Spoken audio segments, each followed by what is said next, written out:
The date and the Shubh Muhurat have finally come when Prime Minister Narendra Modi will be taking oath as the Prime Minister of the country yet again, this time being his third time as well. Along with him, a host of ministers will take oath as his council, and of course that ceremony will take place at the Rashtrapati Bhavan in the evening as well. This is possibly the fastest we've seen the Modi government taking oath. After 2014 and 2019 at least saw a gap of at least 7 days before the results were out. But within 4 days of the results being out, the Prime Minister in fact will be taking oath as well. It is to be remembered that the Prime Minister also has to go on an overseas tour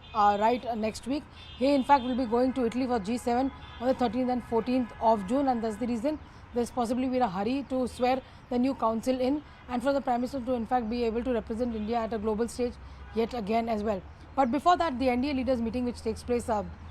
this evening is going to be significant because a lot of discussion will take place as far as sharing of portfolios is concerned, sharing of responsibilities is also concerned, and also the fact that they have to come up with various combinations and permutations that can actually suit all the alliance partners, especially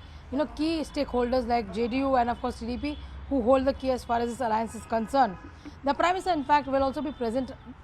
on the 7th at 2 o'clock in the afternoon for the NDA leaders meeting, which takes place in the Parliament. In fact, in the Central Hall of Parliament, various leaders of the NDA, including the NDA chief ministers and deputy chief ministers, will also be part of this meeting, where of course the leader of the NDA will be chosen. This time around, also Prime Minister Narendra Modi is expected to become the leader of the NDA, and of course his deputy leader will also be picked for both the Lok Sabha as well as the Rajya Sabha, given the fact that the Parliament session could be happening pretty soon as well. This has been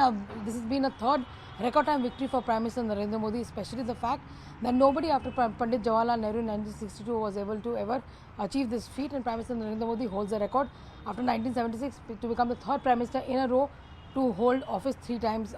as well. But this time the equations are entirely different than what we saw in 2014 and 2019. In 2014 they got a good majority on their own and they were able to come into power. In 2019 the majority got even more bigger, especially with BJP continuing its surge in terms of numbers as far as Lok Sabha seats are concerned. But 2024 has been a little difficult in that sense because the BJP did not have adequate numbers to become the single largest party in Parliament, and that's the reason this time around, despite the fact that Prime Minister Narendra Modi has been extremely critical of coalition governments, it looks like the NDA government will be a coalition one.